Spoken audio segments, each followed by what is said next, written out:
Hello students, आप सभी को मेरा नमस्कार। तो जैसे कि पिछले लेक्चर में मैंने आप लोगों को सिंपल प्रेजेंट के अवस्था के बारे में बताया था, सिग्निफिकेंस बताई थी वहां पे वर्ब की थर्ड फॉर्म की प्रेजेंट टेंस में, ठीक है। और उसके बाद क्लॉज रूल बताया था। उसी के कंटिन्यूएशन में आज हम लोग बात करेंगे एक्शन की। एक्शन का मतलब क्या हुआ? Inclusion of main verb in our statements. जो भी हमारे सिंपल प्रेजेंट के जो वाक्य होंगे उसमें क्या करना है, हमने इंक्लूजन करना है किसका? मुख्य क्रिया का। क्लासेस जो है एक तरीके से मान के चलो इंग्लिश तुम्हें सिखाऊंगा बिल्कुल हिंदी के अप्रोच से भी। कई लोग इस चीज से डिसएग्री करते हैं कि ऐसा नहीं है पॉसिबल, बट हमारे पास क्योंकि जैसे अभी रिसेंटली मैंने अभी एई और जेई का जो बैच बना था एक हमारा, ठीक है, यहीं देहरादून में, तो उसके मैंने जो मैक्सिमम जो उसमें जो स्टूडेंट्स थे हमारे, ठीक है, जो कैंडिडेट्स थे एई और जेई के, वो हिंदी बैकग्राउंड वाले थे जिन्होंने पॉलिटेक्निक कर रखा था, बट इंग्लिश उनका मेन सब्जेक्ट नहीं था 11th और 12th। तो इसी तरीके से उन्हें पढ़ाया गया और इंग्लिश में काफ़ी स्टूडेंट्स के सिलेक्शन, मतलब एग्जाम में सिलेक्शन भी हुए काफ़ी स्टूडेंट्स के, और मार्क्स भी हम लोगों ने, मतलब हिंदी मीडियम वालों के भी मुझे पर्सनली मैसेज आया कि हमारे 75 मार्क्स और 80 मार्क्स भी आए। क्लियर है? जो मैंने अदर प्लेटफॉर्म पर जो अपने लेक्चर्स कंडक्ट करे थे उसमें, ठीक है। तो देखो, एक्शन का मतलब क्या हुआ? Inclusion of main verb. अब हम मेन वर्ब की बात करेंगे। अगर आपके दिमाग में आ रहा है कि तो वर्ब की जो थर्ड फॉर्म वहां थी वो क्या थी, फिर वर्ब की थर्ड फॉर्म जो है वो मेन वर्ब का भी काम करती है, ऐसा नहीं कि वो नहीं करती है, बट उसके लिए कुछ अलग टेंसेस में होता है। जैसे परफेक्ट फॉर्म में अगर आप वर्ब की थर्ड फॉर्म लगा रहे हो तो वहां पे फिर वो पार्टिसिपल वाला फॉर्म जो है उसकी, जो मतलब जिसे हम पास्ट पार्टिसिपल बोलते हैं विशेषण के तौर पर, वहां पे वो मेन वर्ब का काम करेगी, वहां पे वो एक्शन दर्शाएगी, ठीक है। ये हम अगला जो लेक्चर होगा ना इसके बाद वाला, मतलब इसके बाद से बात प्रेजेंट कॉन्टिन्यूस के बाद जब प्रेजेंट परफेक्ट वाला लेक्चर होगा वहां आपको समझ में आएगा। चलो, एक्शन का मतलब क्या होता है? Inclusion of main verb. अब मतलब मुख्य क्रिया पे हमारा ध्यान रहेगा, ठीक है। चलो, अब बात ये आती है कि जब हम टेंसेस की बात कर रहे हैं और हम सिंपल प्रेजेंट की या प्रेजेंट इंडेफिनिट की बात कर रहे हैं तो उसमें मेन वर्ब का कौन सा फॉर्म लगता है? सबसे पहले स्ट्रक्चर देखते हैं, ठीक है। स्ट्रक्चर बहुत इंपॉर्टेंट है। Subject plus first form of verb plus object. Verb की फर्स्ट फॉर्म को यूज करते हैं हम लोग। देखो, स्ट्रक्चर पता रहेगा, किसी भी टेंस में आराम से वाक्य बना भी लोगे, स्पोकन इंग्लिश की जरूरत ही नहीं पड़ेगी क्लासेस की, बोल भी लोगे। अगर आपने मन में हिंदी में कोई वाक्य सोचा और आपको ये पता चल जाए कि वो कौन से टेंस को बिलोंग करता है, तो आप उसको आराम से इंग्लिश में ट्रांसलेट कर लोगे एकदम, कोई बिना किसी हिचकिचाहट के, और 10 या 100 लोग आगे फिर बोल भी दोगे। क्लियर है? ठीक है। चलो, सब्जेक्ट प्लस वर्ब की first form plus object. Verb की फर्स्ट फॉर्म को दो तरीके से डिफाइन करते हैं। एक, वर्ब के साथ एस और ई एस लगाना, वर्ब के साथ एस और ई एस नहीं लगाना। वर्ब की फर्स्ट फॉर्म को दो तरीके से अप्रोच करते हैं, वर्ब के साथ एस और ई एस लगाना या वर्ब के साथ एस और ई एस नहीं लगाना। इसका मतलब क्या हुआ कि मैं प्रेजेंट टेंस में, इनडेफिनिट में जब अवस्था की बात करूं, तो सॉरी एक्शन की बात करूं, तो मैं अपने वाक्य दो तरीके से, वर्ब की दोनों, वर्ब की जो फॉर्म है दो तरीके से आ सकती है, या तो उसके साथ एस और ई एस लगा होगा या नहीं लगा होगा। लगता कहां का है? सब्जेक्ट है ही, शी, इट, और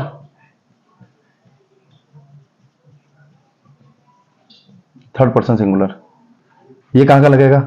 आई, यू, वी, दे, और थर्ड पर्सन प्लूरल। देखो, ठीक है। वर्ब के साथ एस और एस कहां का लगेगा? He, she, it, third person singular के साथ। थर्ड पर्सन क्या होगा? अगर हम पर्सन की बात करें तो हमारे पास जो पर्सन होते हैं फर्स्ट, सेकंड और थर्ड। फर्स्ट पर्सन स्पीकर को हम बोलते हैं, जैसे आई, मैं सिंगुलर हूं तो मैं आई बोलूंगा। अगर मेरे साथ कोई और भी टीचर होता या कोई और फैकल्टी वाला होता तो मैं उसमें क्या बोलता, फिर हम वी बोलते तो वो क्या हो जाता? First person plural. क्लियर है? सेकंड पर्सन जो होता है हमारा वो होता है यू। मैं क्या बोलूंगा? You are my student. मैं ये भी बोल सकता हूँ, you are my students. Third person क्या होता है? तो जो लिसनर होता है उसे सेकंड पर्सन बोलते हैं। थर्ड पर्सन कौन होता है? फर्स्ट पर्सन और सेकंड पर्सन मिलके जब किसी अन्य व्यक्ति के बारे में बात करें या अन्य व्यक्तियों के बारे में बात करें तो उसे बोलते हैं हम थर्ड पर्सन। अगर दो लोग मिलके, ठीक है, फर्स्ट और सेकंड पर्सन मिलके किसी एक जने के बारे में बात कर रहा है तो हो जाएगा third person singular. On the other hand, अगर एक से ज्यादा लोगों के बारे में बात कर रहे हैं तो वो क्या हो जाएगा? Third person plural. ठीक है, ये चीज आपको ध्यान में रखनी है। तो ये देखिए, ये मैंने सिंपल से यहाँ पे लिख भी दिया कि कौन कौन से सब्जेक्ट के साथ हम लोग वर्ब की सिंपल प्रेजेंट में कैसे फॉर्म यूज करते हैं। अब सेंटेंसेस तुम अपने बना सकते हो, he goes to school every day, we go to school every day, we play cricket every day. ठीक है ना? इस तरीके से तुम लोग वाक्य बना सकते हो अपने। ठीक है जी। चलो, अब देखो, ये तो है पॉजिटिव सेंटेंसेस की बात। अगर मान लो तुम्हारा सेंटेंस नेगेटिव है, ठीक है, सेंटेंस नेगेटिव है तो क्या करोगे फिर? अब देखो, मैंने क्या बोला था, हर टेंस में क्या होता है, आपके पास एक हेल्पिंग वर्ब होती है जिसकी हेल्प से आप लोग क्या करते हो? सेंटेंसेस बनाते हो। उसी तरीके जैसे इज एम आर थी सिंपल प्रेजेंट के स्टेट के केस में, उसी तरीके से सिंपल प्रेजेंट के एक्शन के केस में जो हमारी जो हेल्पिंग वर्ब्स होंगी वो कौन कौन सी होती हैं? डू और डज। डू और डज हेल्पिंग वर्ब होती है किसमें? सिंपल प्रेजेंट के एक्शन के केस में, और ये पर मेन वर्ब का भी काम करती हैं डूइंग वाले एक्शन के लिए। जैसे तुम क्या कर रहे हो? I am doing my work. What do you do in the evening? तुम इवनिंग में क्या करते हो? I play cricket. समझ में आया? तो व्हाट डू यू, तो यहाँ पे क्या है? डू और डज मेन वर्ब का भी काम करती है, और अदरवाइज डू और डज हेल्पिंग वर्ब का भी काम करती है। ये चीज आपको ध्यान में रखनी है, ठीक है। सेंटेंस कैसे बनेगा? देखो, सब्जेक्ट प्लस, अब सेंटेंस क्या है? नेगेटिव है, तो डू या डज प्लस नॉट। वर्ब की कौन सी फॉर्म लगाए? वर्ब की रूट फॉर्म बोलूंगा मैं इसे। आर का मतलब क्या? वर्ब की रूट फॉर्म। रूट फॉर्म का मतलब क्या होता है? Original form of verb. जैसे मेरे पास एक वर्ब है गो, तो मैं बोलूंगा मेरे पास एक वर्ब है गो, जो कि ओरिजिनल फॉर्म है।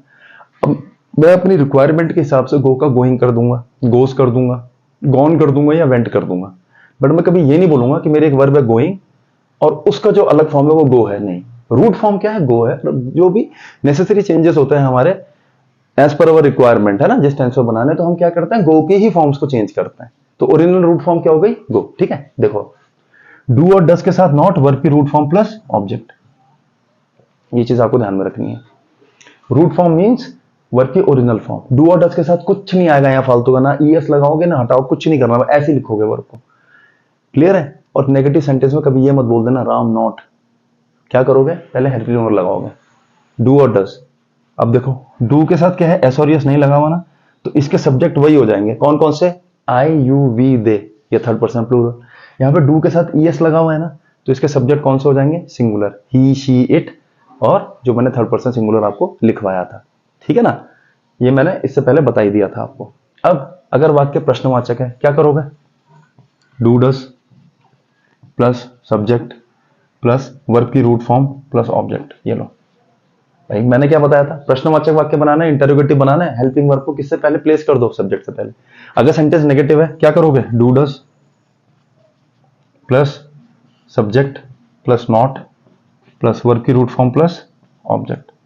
उसके बाद WH वर्ड्स प्लस सी वाला स्ट्रक्चर, WH words plus T. WH word फिर से रिपीट करूंगा मैं, वही why, when, where, who, how, whom, ये सब, ठीक है। और क्या करना है? WH वर्ड लगेगा जो भी रिक्वायर्ड है, उसके बाद हम यही स्ट्रक्चर फॉलो कर लेंगे। क्लियर है? तो ये तो हो गया सेंटेंस फॉर्मेशन, ठीक है। चलो, स्ट्रक्चर्स याद रहेंगे तो कोई समस्या नहीं होगी आप लोगों को, ठीक है, किसी भी टेंस में। चलो देखो, अब क्या है कि सिंपल प्रेजेंट में हम कौन कौन से जो इनडेफिनिट जो केस है, इसमें हम कौन कौन से स्टेटमेंट्स इंक्लूड करते हैं? ऐसे जो कि क्या रिप्रेजेंट कर रहे हैं? आपकी हैबिचुअल एक्शंस, हैबिचुअल एक्शंस, ठीक है। दूसरा क्या है?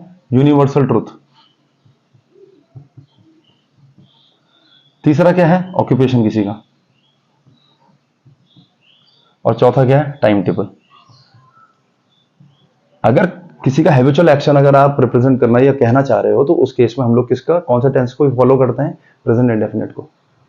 क्लियर है? कॉन्टिन्यूस एक्शन के लिए हम लोग फिर कॉन्टिन्यूटी दिखाने के लिए कॉन्टिन्यूस एक्शन का यूज करते हैं। बट अदरवाइज अगर ऐसे कुछ वाक्य यूनिवर्सल ट्रूथ जैसे होता है, the sun rises in the east, the earth rotates around the sun, और इस तरीके से, ठीक है, honesty is the best policy, ये सब, तो ये सब सिंपल प्रेजेंट में आपके वाक्य बनेंगे।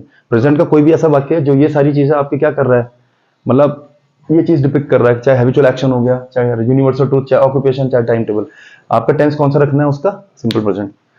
अच्छा, ठीक है, ये चीज आपको ध्यान में रखनी है। सेंटेंस फॉर्मेशन कैसे होती है वो मैंने बताई दी आपको, वर्ब के साथ कैसे एस और एस लगाना है, नहीं लगाना है, ये चीज मैंने आपको बता दी। क्लियर है? तो बेसिक चीजें हैं, बहुत क्वेश्चंस भी करेंगे इस पे बेस्ड, बिल्कुल, ठीक है ना। मैं आपको बताऊंगा तो उससे थोड़ा सा और क्लियर कट आइडिया आपको लग जाएगा हर टेंस का। चलो, दूसरा क्या है? एक चीज याद रखना, हमारे पास कुछ वर्ड्स होते हैं या एडवर्ब्स होते हैं जिनको हम बोलते हैं एडवर्ब्स ऑफ फ्रीक्वेंसी। कुछ एग्जांपल्स देख लो बस, जैसे ऑलवेज हो गया, नेवर हो गया, यूजुअली हो गया, ठीक है, समटाइम्स हो गया, और ओकेशनली हो गया, ऐसा एटसेट्रा, ठीक है। ऑफन हो गया, जैसे ऑफन लिखा मैंने, नहीं, ऑफन हो गया। इन्हें हम क्या बोलते हैं? Adverb frequency. एडवर्ब क्या करता है? एडवर्ब की एक बेसिक सी डेफिनेशन तुम्हें बता देता हूं मैं। एडवर्ब का जैसे मतलब हो गया ऐड समथिंग टू वर्ब। और अगर वर्ब में कुछ भी ऐड करोगे तो वो क्या हो जाएगा, उसको डिफाइन करेगा। तो जैसे एडजेक्टिव नाउन और प्रोनाउन को डिफाइन करता है, उसी तरीके से क्या है, एक एडवर्ब जो है वो वर्ब को डिफाइन करता है। मैं अभी बस खाली बेसिक डेफिनेशन बता रहा हूँ। एडवर्ब की डिफाइन करने की लिमिटेशन सिर्फ एक वर्ब तक नहीं है, बहुत वास्ट है। जब एडवर्ब पढ़ेंगे तब बताऊंगा ढंग से, अभी फिलहाल देखो, ठीक है ना। बस देखो, तो ये एडवर्ब फ्रीक्वेंसी क्यों बोल रहे हैं, एडवर्ब फ्रीक्वेंसी क्योंकि ये रिपीटेशन बताती है, नंबर या हैपनिंग बताती है वर्ब की, कि वर्ब जो है उस किस हिसाब से, किस स्पीड से वो रिपीट हो रही है, इसलिए इसको एडवर्ब फ्रीक्वेंसी बोल लेते हैं। जैसे मैं बोलूं ऑलवेज, तो ऑलवेज मतलब क्या है कि ये एक्शन जो है ऑलवेज जहां लग गया ये हमेशा होता है। ही ऑलवेज टीचेस वेल, वो हमेशा सही पढ़ाता है, तो ही ऑलवेज। ही नेवर स्पीक्स या नेवर टेल्स लाई, तो वो कभी झूठ नहीं बोलता। तो इसका मतलब इस चीज की फ्रीक्वेंसी कितनी है, 0 है। यूजुअली, कभी कभार, समटाइम्स, ऑफन, बहुत वर्ड है हमारे पास, रेयरली है, हार्डली है, बेयरली है, स्कार्सली है, ठीक है, इस तरीके से। तो आपको बस एक चीज समझनी कि जो एडवर्ब फ्रीक्वेंसी है हमारे, एडवर्ब फ्रीक्वेंसी की जो, देखो एडवर्ब में एक बहुत इंपॉर्टेंट कंसेप्ट, बहुत इंपॉर्टेंट टॉपिक है रिगार्डिंग पोजिशनिंग ऑफ एडवर्ब्स, कि बहुत सारे एडवर्ब्स अगर एक साथ वाक्य में आ जाए तो उनकी क्या पोजीशन हम फॉलो करेंगे, वो जब एडवर्ब पढ़ेंगे मैं तब बताऊंगा आप लोगों को, बनते हैं उससे क्वेश्चन, ठीक है ना, कि एडवर्ब की एक्चुअल पोजीशन क्या होगी अगर बहुत सारे आ जाए एक वाक्य में। तो अभी तो मैंने एक ही टाइप बताया adverb of frequency, adverb manner होता है, एडवर्ब डिग्री होता है, एडवर्ब प्लेस होता है, एडवर्ब टाइम होता है हमारे पास। तो ये सारे अगर एक साथ एक वाक्य में आ जाए तो what is going to be the sequence of these adverbs. अब देखो, एडवर्ब फ्रीक्वेंसी जो है ये आपका मेन वर्ब से क्या आएगा पहले और हेल्पिंग वर्ब के बाद, ये चीज आपको ध्यान में रखनी है। हेल्पिंग वर्ब के बाद आता है एडवर्ब फ्रीक्वेंसी और मेन वर्ब से पहले। मतलब आप ये मत बोलना राम कम्स ऑलवेज लेट, आप बोलोगे राम ऑलवेज कम्स लेट, या Ram always is late for the class, Ram is always late for the class. ये चीज आपको ध्यान में रखनी है, ठीक है जी। और इसी में एक चीज और ऐड करूंगा, जैसे ऑफन है और एक वेरी, वेरी ऑफन जब भी आप बोलोगे तो वो सेंटेंस के एंड में आता है। ऑफन अगर अकेले लग रहा है तो ये एडवर्ब फ्रीक्वेंसी वाला rule we are going to apply. Otherwise अगर वेरी ऑफन अगर एक साथ आ रहा है तो मैं क्या बोलूंगा, Ram comes late very often, तब वेरी ऑफन की जो पोजीशन होगी वो कहूंगी at the end of the statement. ये चीज आपको ध्यान में रखनी है, क्लियर है। ये भी मैंने बेसिक सी चीज बता दी आपको, सेंटेंस फॉर्मेशन बता दी इसमें सिंपल प्रेजेंट में, ठीक है। देखो अब इंपॉर्टेंट जो चीज है वो क्या है, क्लॉज रूल। इसमें जो क्लॉज रूल है वो क्या, मतलब कैसे उसको हम अप्लाई करते हैं ये देख लेते हैं, ये लास्ट होगा हमारा, ठीक है जी। चलो देखो, और कोई चीज ऐसी रह जाएगी, कोई टॉपिक मुझे दिखेगा या समझ में आएगा या बाद में ध्यान आता है तो कोई दिक्कत नहीं है, ठीक है ना। आप चैनल मैंने जैसे कि आपको बोला है कि अब ये रेगुलर रहेगा, ठीक है, रेगुलर रन पे रहेंगे हम लोग, तो जो भी छोटी भी चीजें होंगी हम आपको क्लियर करवा देंगे, मैं आपको क्लियर करवा दूंगा सारी चीजें। कमेंट सेक्शन में कोई भी क्वेश्चन हो, कुछ भी, आप अपनी क्वेरीज ड्रॉप कर सकते हैं। पिछली बार ए और जे का जो मैंने आपको बैच बताया, अपना रिजल्ट हमारा ठीक ठाक रहा, अच्छा रिजल्ट रहा, तो उसमें पर्सनली भी कई स्टूडेंट्स ने मेरे को अप्रोच जैसे किया, तो मेरे से जितना भी, जहां मुझे समय मिल पाया, जितना भी टाइम मिल पाया, मैंने उनकी पूरी मदद करने की पूरी कोशिश करी, कि उन्होंने मुझे क्वेश्चंस भी भेजे पर्सनली, तो मैंने सॉल्व करा, भले ही वो अब हमसे चाहे ऑनलाइन मोड से क्यों ना जुड़े हो, मतलब मैं ऑफलाइन चाहे बाई फेस उन्हें जानता भी नहीं हूँ तब भी, ठीक है ना।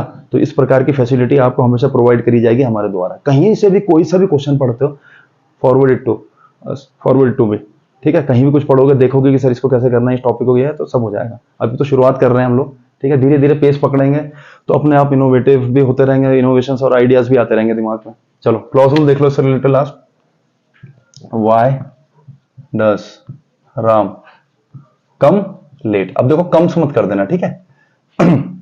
Y does Ram come late, normal से स्टेटमेंट है, WH वर्ड है, बना दिया ऐसा, ठीक है। बिना डस के सेंटेंस भी नहीं बनेगा, इंटरोगेटिव गलत हो जाएगा, वाई राम कम्स लेट गलत हो जाएगा, ऐसे बनाना है, क्लियर है।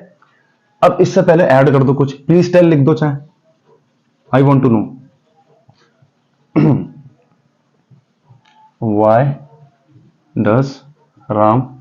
हम कोई सा भी लेक्चर पढ़ रहे हैं कंपटीशन के पर्सपेक्टिव से, हर लेक्चर में कुछ ना कुछ सिग्निफिकेंट सी चीज तो होनी चाहिए जिस पे बेस क्वेश्चंस आते हैं, या बहुत ही, ठीक है ना, या जो कहते हैं ना इंपॉर्टेंट चीज हमारे लेक्चर की। देखो I want to know why does Ram come late, अब आपको चीज समझनी है।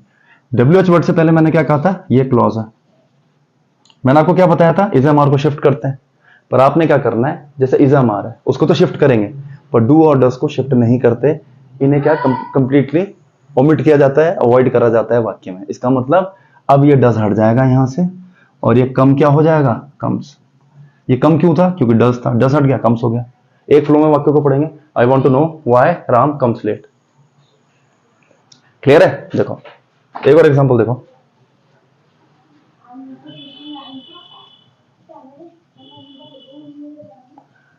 Y do you not behave properly, कि तुम ठीक से बिहेव क्यों नहीं करते हो। देखो प्रॉपरली यहाँ पे एडजेक्टिव है, वो सॉरी एडवर्ब है, किसको डिफाइन कर रहे हैं, बिहेवियर को, बिहेव को। बिहेव वर्ब है तो प्रॉपरली यहाँ क्या हो जाएगा, ऐसे मत। हाँ, एक बेसिक डेफिनेशन स्कूल टाइम पे ये भी पढ़ते थे कि एल वाई से एंड होते हैं, जो एल वाई से एंड जो होते हैं वर्ड जो एंड होते हैं उनको हम एडवर्ब बोलते हैं, ऐसा नहीं है, ठीक है। अभी जब एडवर्ब पढ़ेंगे तो मैं समझाऊंगा आपको, एल वाई से एंड होने वाले वर्ड्स एडजेक्टिव भी होते हैं कुछ, ठीक है। देखना, Y do you not behave properly, इसमें लिखा मैंने कैन यू टेल मी। अब पूरा का पूरा वाक्य लिखो ऐसी, Y do you not behave properly, ठीक है। पूरा का पूरा वाक्य लिख दो ऐसी। ये तो ठीक है, तो स्ट्रक्चर के हिसाब से बिल्कुल ठीक है। इंटरोगेटिव वर्ड जो आया उसके बाद अपना हेल्पिंग वर्ब, बाकी सब ठीक है, बिल्कुल बढ़िया एकदम। अब यहां देखो कैन यू टेल मी। अब तुमने यहां से कंपेयर करा इसको, तुमने कहा सर ने यहां डज हटाया, कम का कर दिया कम्स, तो क्या डू हटा दूं यहां। अब डू हटा दूंगा तो नॉट बच रहा है अकेला, वाई यू नॉट, ग्रामेटिकली तो गलत हो रहा है सेंटेंस पे। तो याद रखना, जब डू और डस पॉजिटिव स्टेटमेंट में हो तब तो हटा देते हैं, नेगेटिव में क्या करोगे, शिफ्ट करोगे। मतलब कहां ले जाओगे इसे, यू के बाद, यहां नहीं आएगा। एक फ्लो में सेंटेंस पढ़ेंगे, can you tell me why you do not behave properly, ये चीज ध्यान में रखनी है आपको। इसमें वैसे concept main clause, clause subordinate clause वाला आता है, बट अभी जब तक कंजंक्शन नहीं टच करा, जब तक पढ़ाया ही नहीं, तब तक मुझे ऐसा लगता है अननेसेसरी फालतू की चीजें डिस्कस करने से बढ़िया यही है कि इतना समझ लो, WH वर्ड से पहले कोई सेंटेंस दिखाई दे अगर, तो ये वाली चीज आपको ऐसे अप्लाई करनी है। अगर पॉजिटिव इजम आ रहा है उसको शिफ्ट करना है सब्जेक्ट के बाद, डू और डज है शिफ्ट नहीं करना है, हटाना है। और अगर सेंटेंस नेगेटिव है, ठीक है, तो क्या करोगे, डू और डज को शिफ्ट कर दोगे किसके बाद, सब्जेक्ट के बाद। तो अब हो जाएगा can you tell me why you do not behave properly. तो आई होप स्टूडेंट्स ये वाला जो लेक्चर है आपको थोड़ा सा सिग्निफिकेंट लगा होगा। इसमें थोड़ा सा डू और डज आपकी समझ में आएगा कि डू और डज क्या काम करता है हमारे लिए, ठीक है। और ये क्लॉज रूल आपको थोड़ा सा सिग्निफिकेंट लगा कि इस पे बेस क्वेश्चन आ सकते हैं एग्जाम में, हमेशा संभावना रहती है और आते भी हैं, ठीक है। तो अब मिलेंगे अपने नए टॉपिक के साथ बहुत जल्द। धन्यवाद।